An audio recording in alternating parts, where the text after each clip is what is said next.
Hadir ternyata sosok kera yang begitu besar dan berbulu putih yang bermahkotakan.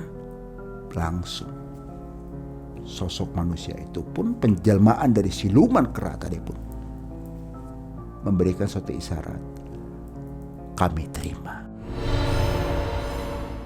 Bisa nyampe mendapatkan keuntungan dalam kurun waktu 1 tahun itu bisa 150 juta.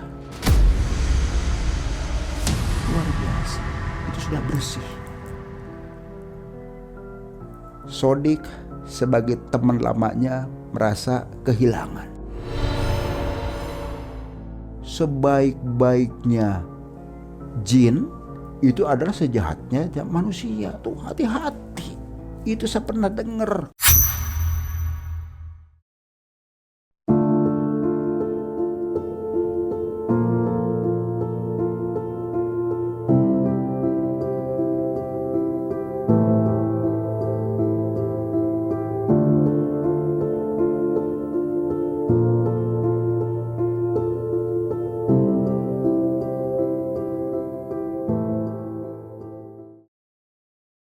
Bismillahirrahmanirrahim. Assalamualaikum warahmatullahi wabarakatuh. Sobat Mengulas Malam dimanapun berada, baik yang ada di alam nyata maupun di alam gaib, semoga kita semua selalu ada dalam lindungan Allah Subhanahu wa Ta'ala. Di kesempatan malam hari ini, Abah akan menceritakan satu kisah yang dialami langsung oleh salah seorang sobat Mengulas Malam. Seluruh nama, karakter, serta lokasi kejadian ini sengaja Abah samarkan untuk menjaga satu privasi seseorang.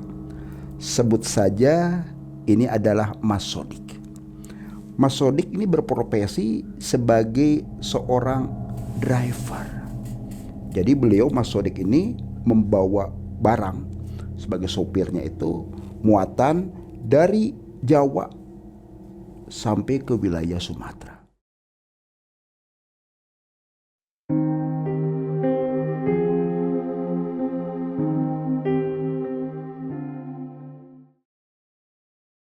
Kebetulan Mas Sodik tinggal di salah satu kota di Jawa Barat.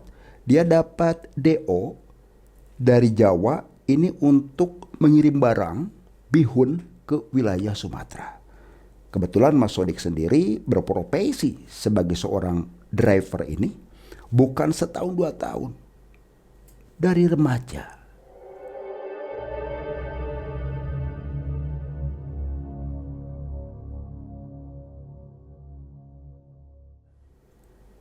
Tandemnya kebetulan ini dengan, sebut saja di sini adalah Mas Jupri. Barang sudah muat, penuh segala macam, perjalanan pun dilakukan. Namanya truk, ini kan biasa berangkatnya malam. Kisaran jam 8 malam lah. Dari Jawa dia berangkat menuju Sumatera. Ini di saat perjalanan, Merak dilaluin, kondisi aman, memasuki wilayah Sumatera. Tepatnya ke daerah Pelalawan, Riau. Di situ memang memasukin wilayah kebun-kebun sawit.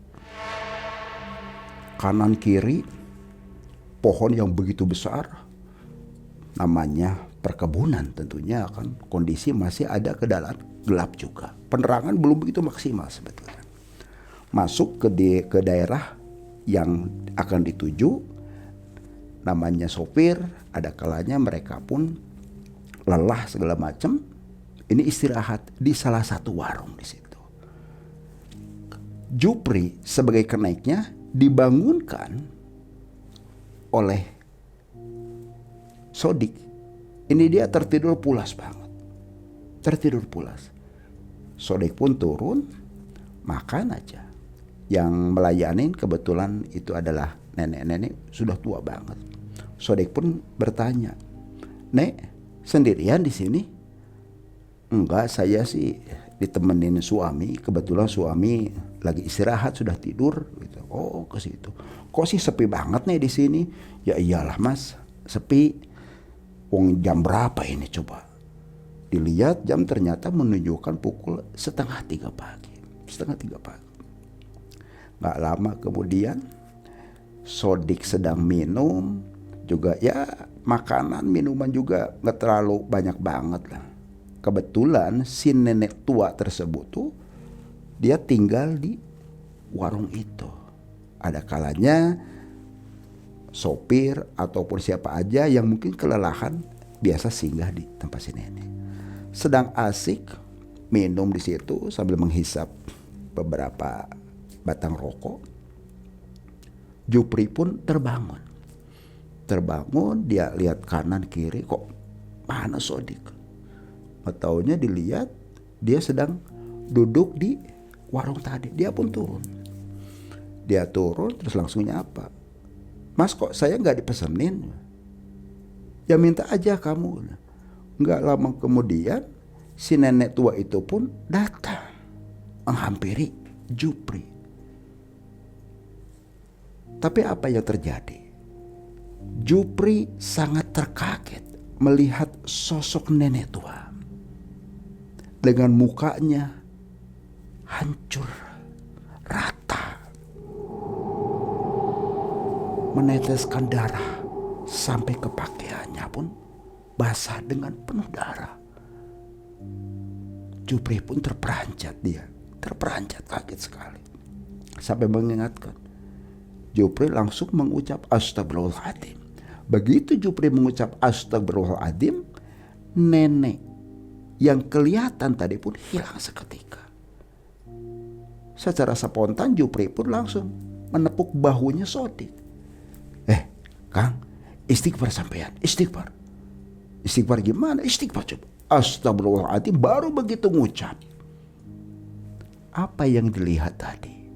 Ternyata bukan warung, hanya pohon besar begitu saja. Warungnya sendiri sebetulnya ini sudah rata. Tinggal puing-puingnya saja.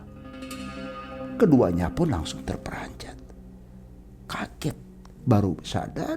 Gak lama kemudian Sodik dan Jupri pun langsung masuk ke kendaraan dan langsung tancap gas.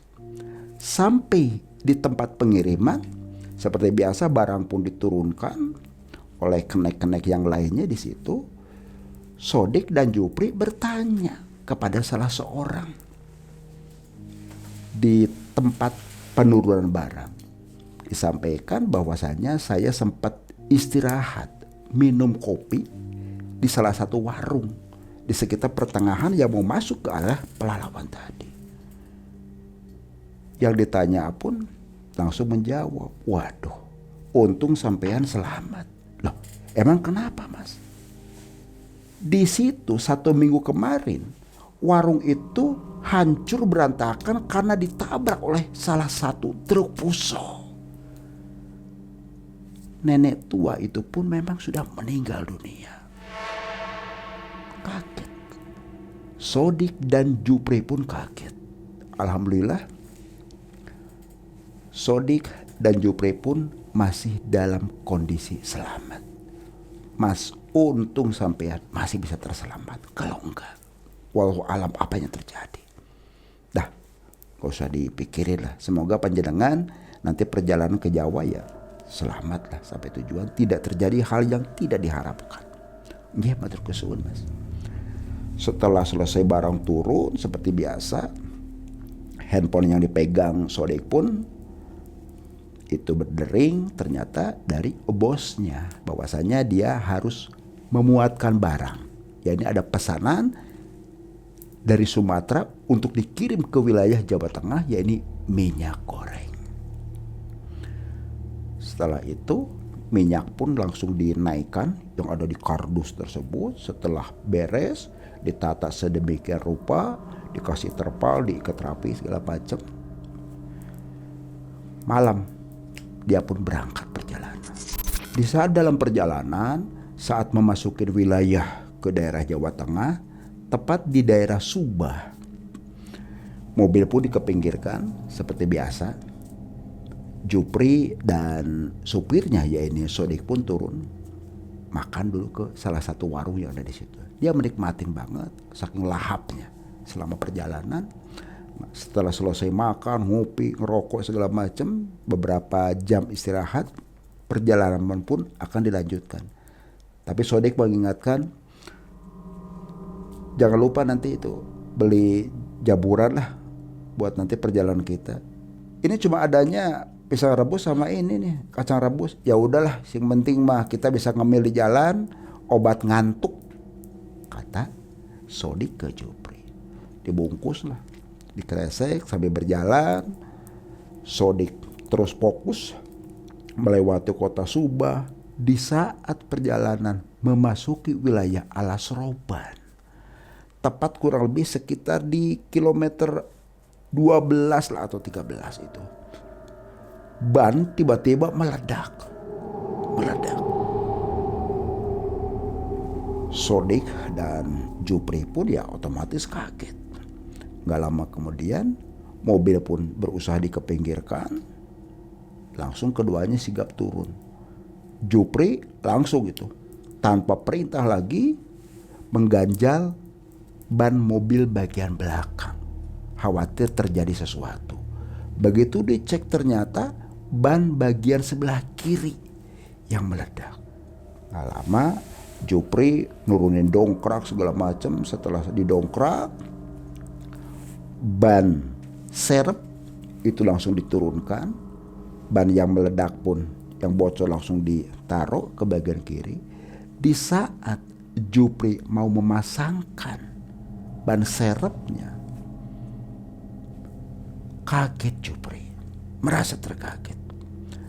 Ada sosok kera putih seperti Hanuman, bermahkotakan emas.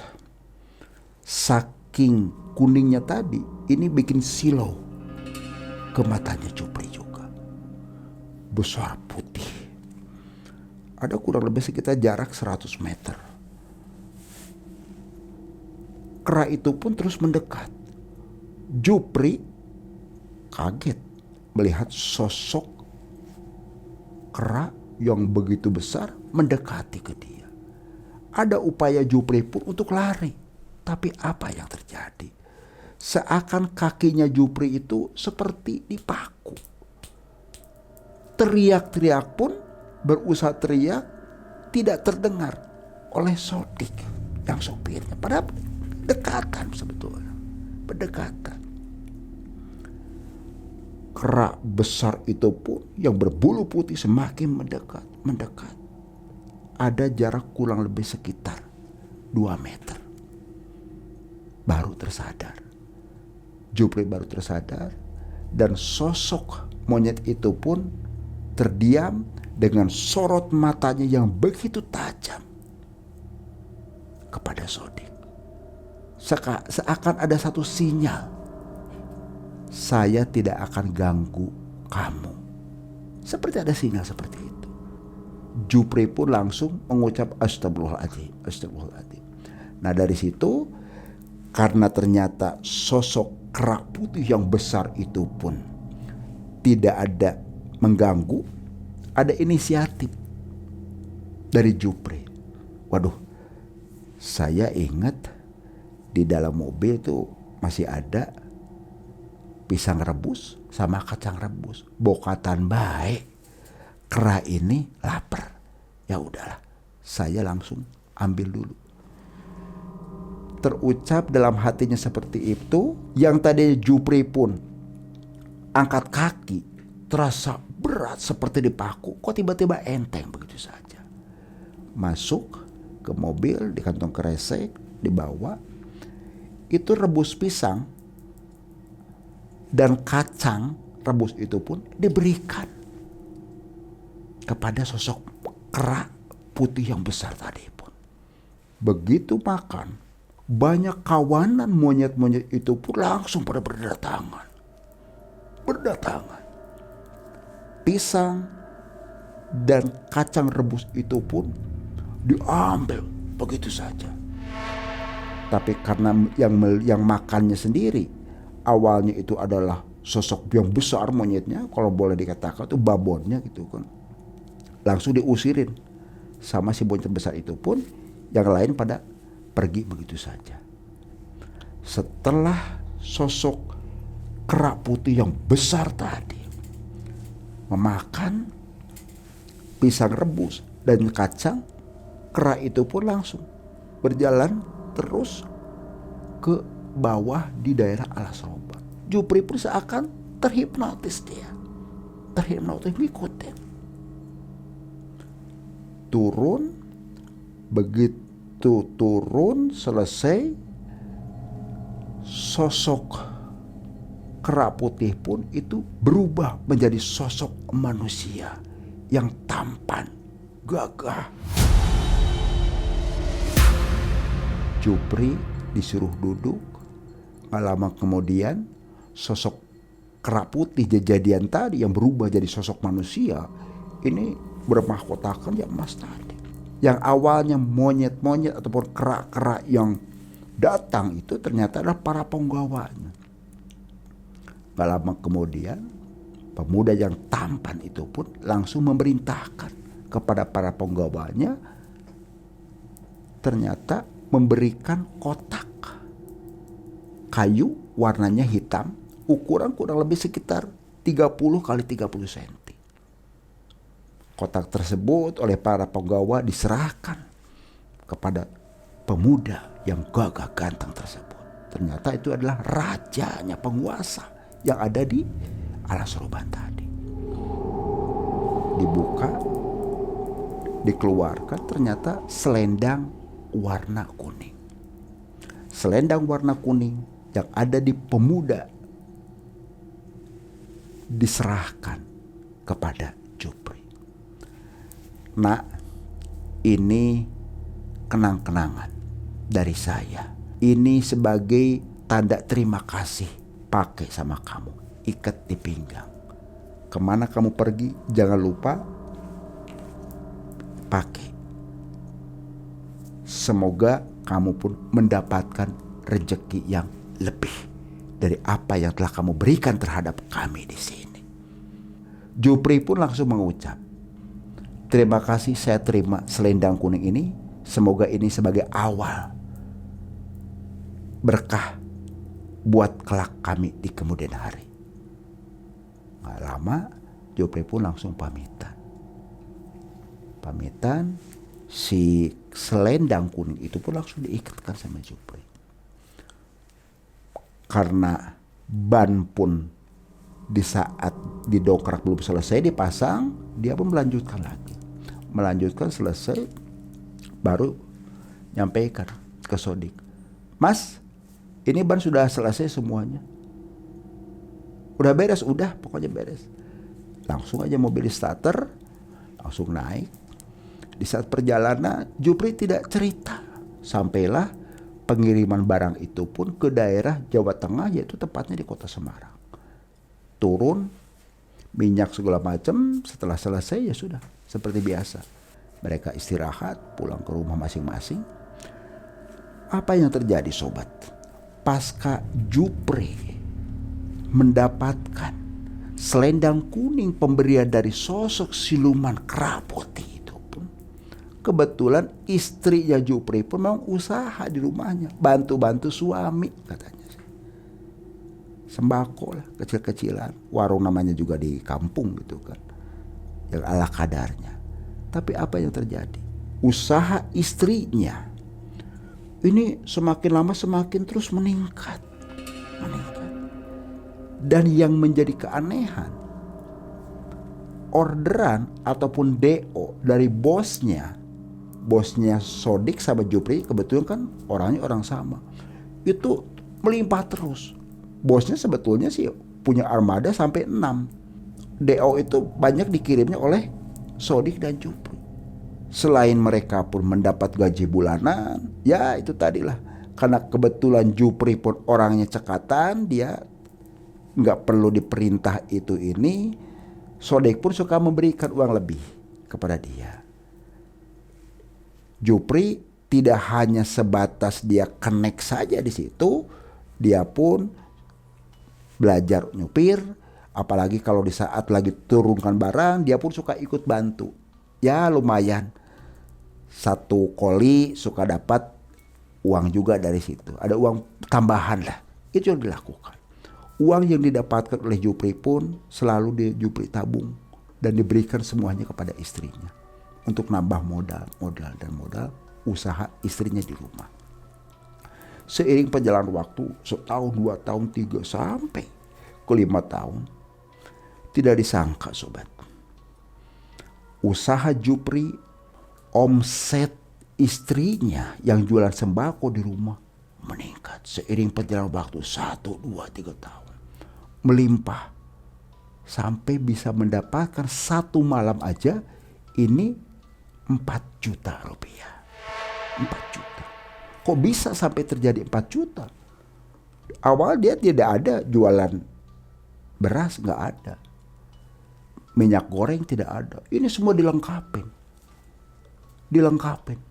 Wajar bisa sampai mendapatkan semalam itu 4 juta rupiah dari usaha yang digeluti oleh istrinya. Istrinya pun pandai untuk mengatur keuangan segala macam. Di saat malam, Jupri bercerita, menyampaikan kepada istrinya ada keinginan dia pun untuk bisa hidup mandiri. Tidak ingin kerja terus mengabdi kepada bosnya. Terus bagaimana rencananya? Jupri cerita ke istrinya ada yang mau menjual mobil box yang punya tetangganya. Kebetulan tetangga itu tuh lagi butuh uang banget, kepepet. Itu langsung membeli mobil box yang dari tetangganya. Mobil box yang sudah ada di Jupri pun, ya seiring perjalanan kebetulan Jupri pun punya koneksi karena sudah lama dia sebagai rekening. Dia pun mencari barang kesana kemarin. Alhamdulillah banyak tuh yang minta dikirim atau pengiriman melalui Jupri itu sendiri. Jupri berjalan kesana kemari segala macam. Uangnya pun terus dikumpul. Seiring perjalanan waktu ini nggak diduga bisa nyampe mendapatkan keuntungan dalam kurun waktu 1 tahun itu bisa 150 juta. Luar biasa. Itu sudah bersih. Sodik sebagai teman lamanya merasa kehilangan. Pasca Jupri resign dari perusahaan yang memang sudah lama tempat Jupri bekerja dengan Sodik, main Sodik tuh ke rumah Jupri. Sodik merasa kaget. Waduh, Jupri, luar biasa perkembangan usaha kamu tuh. Saya tahu persis, kita kan selama ini bareng di lapangan kan bukan sehari 2 hari, bukan setahun 2 tahun, sudah puluhan tahun. Kalau saya hidup pasti seperti ini saja. Lihat perkembangan kamu luar biasa. Apa sih kuncinya? Kata Sodik ke Jupri. Jupri pun langsung menjawab. Ya, yang penting mah kita sih ulet, Mas. Terusan juga setiap dapat uang lebih, saya semuanya serahkan kepada istri. Saya nggak pernah di dompet, nggak pernah bawa uang. Saya serahkan ke istri. Saya percayakan sepenuhnya kepada istri saya. Paling hanya untuk uang jalan aja lah. Itu aja saya lakukan. Saya pun sama. Seperti itu. Pasti kamu ada sesuatu lagi nih selain itu. Jupri pun menjelaskan. Di saat memasuki wilayah Alas Roban sendiri, dia diberikan sesuatu. Diperlihatkan oleh Jupri ke Sodik selendang kuning. Dipegang sama Sodik, langsung dicium aroma kembang melati segala macam, wangi banget. Oh, berarti kamu mendapatkan ini tak? Awas, hati-hati loh, hati-hati. Jangan sampai nanti terjadi sesuatu terhadap kamu dan keluarga kamu sendiri. Saya sih terus terang aja, Kang,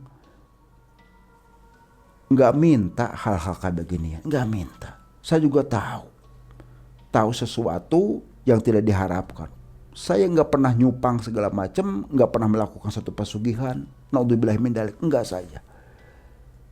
Tapi tetap kamu harus waspada. Siapa tahu begitu kamu perjalanan, usaha kamu sudah terus meningkat, maju seperti sekarang ini, Nanti ada yang menagih kepada kamu dari makhluk-makhluk yang tidak bertanggung jawab, yaitu para siluman. Saya tuh sering dengar kalau para ustadz lagi ceramah tuh, sebaik-baiknya jin itu adalah sejahatnya manusia. Tuh hati-hati. Itu saya pernah dengar kalau pas lagi lewat tuh, itu di musola saya pernah dengar ke situ. Udah nih, saya serahin lagi ke kamu. Selendang kuning pun langsung diterima oleh Jupri, terus dimasukin aja ke kotak. Setelah selesai obrolan, Sodik pun berpamitan kepada Jupri. Pulang. Pasca pulangnya Sodik, Jupri pun mengingat apa yang disampaikan oleh temannya Sodik tadi. Iya, saya ada rasa kekhawatiran. Dengan memiliki mustika selendang kuning ini sendiri. Siapa tahu nanti ada sesuatu yang menimpa saya dan keluarga. Naudzubillah min dzalik. Apalagi sampai ditukar dengan nyawa. Aduh ya Allah, amit-amit di pikiran Jupri. Dan ini terus merasuk kepada pikiran dan hati Jupri, menjadikan pikiran dan hati Jupri pun tidak tenang. Gelisahnya Jupri ini pun dilihat oleh istrinya. Seminggu dia mondar-mandir karena gelisah aja, sampai istrinya pun menanyakan, "Mas, kok saya lihat udah seminggu ini kok banyak perubahan sih, kayak orang pusing begitu, mondar-mandir segala macam. Ada apa sih?" Jupri terdiam. "Ayo coba jelasin, masa ke istri sendiri ada rahasia-rahasia? Kan selama ini kita sering terbuka di sini, tidak ada yang ditutup-tutupin." Begitu didesak, berceritalah Jupri panjang lebar terhadap istrinya. Istrinya pun kaget. Kembalikan aja udah. Jangan sampai nanti terjadi sesuatu yang tidak diinginkan di keluarga kita. Kembalikan aja. Dari desakan istrinya itulah Jupri pun mengontak lagi ke Sodik untuk bisa ditemenin. Alhamdulillah saat Jupri pas lagi nelpon memberikan kabar, kebetulan Sodik pun ada di rumah, bercerita bahwasanya dia minta ke Alas Roban untuk mengembalikan selendang kuning ini sendiri. Sodik datang, kalau sekarang sih nggak bisa lah, jangan dadakan. Udah besok aja. Besok hari apa ya katanya? Coba saya buka kalender dulu. Nggak taunya dilihat hari Rabu Pon. Ya sudahlah, kita berangkat aja ke sana nanti. Dengan keterbatasan Sodik segala macam dan Jupri pun, Sodik suka buka-buka, baca-baca buku-buku mujarobat. Kalau sobat jangan loh ya. Jangan sampai, karena kalaupun kita belajar itu tetap harus ada gurunya. Jangan belajar dari YouTube ataupun dari buku-buku yang gak jelas sumbernya gitu kan. Tapi Sodik itu buka-buka seperti itu. Ternyata dia sok-sokan tahu. Tepat di Rabu yang diceritakan tadi, datang Sodik ke Jupri menyampaikan, nanti ini kembalikan. Jangan lupa kamu bawa sesaji. Sesajinya apa aja, Mas? Sesajinya pisang raja, 1 sisir. Nah, terusan juga kembang kantil merah. Jangan lupa itu. Terus apa lagi? Konon katanya kan harus ada yang wangi-wangi. Udah kasih aja, nantilah kemenyan lah. Kemenyan. Wah, kita juga ke sana tidak diberikan syarat-syarat juga. Ini membuat pelengkap aja gitu. Ya sudah kalau begitu, dipersiapkan lah sama Jupri segala macem. Pas hari H malam berangkat ke daerah tempat di saat Jupri menerima selendang kuning itu tadi. Di saat dari pinggir jalan dia menyelusurin turun seperti ke lembah itu. Kondisi malam. Kanan kiri pohon besar segala macam. sebetulnya sih bikin merinding buat Jupri dan Sodik juga. Tapi karena dorongan yang kuat bahwasannya khawatir terjadi sesuatu. Nyampe di salah satu tempat, Sodik dan Jupri duduk, terusan lagi selendang kuning, pisang raja satu sisir, kembang katil merah, dan menyan pun ini sudah dipersiapkan, baru kemenyan dibakar. Karena mendadak ya dari rokok saja. Kebanyakan Jupri langsung mengucap, mohon maaf siapapun yang telah memberikan selendang kuning ini, bukan berarti saya menolak. Matur kesuwun segala sesuatunya, ini saya kembalikan lagi. Bukan berarti saya menolak, saya kembalikan lagi. Semoga bermanfaat di tempat sampean semuanya di sini. Setelah selesai itu, tiba-tiba angin begitu kencang. Menerpa ke tubuh Sodik dan Jupri. Apa yang terjadi sobat? Hadir ternyata sosok kera yang begitu besar dan berbulu putih yang bermahkotakan. Langsung penjelmaan dari siluman kera tadi pun memberikan suatu isyarat. Kami terima apa yang telah kamu kembalikan lagi kepada kami di sini. Semoga apa yang telah kami berikan bisa bermanfaat buat kalian semua. Tidak ada maksud tujuan apapun, semata-mata kami di sini sebagai balas budi terhadap kamu, Jupri. Semoga bermanfaat.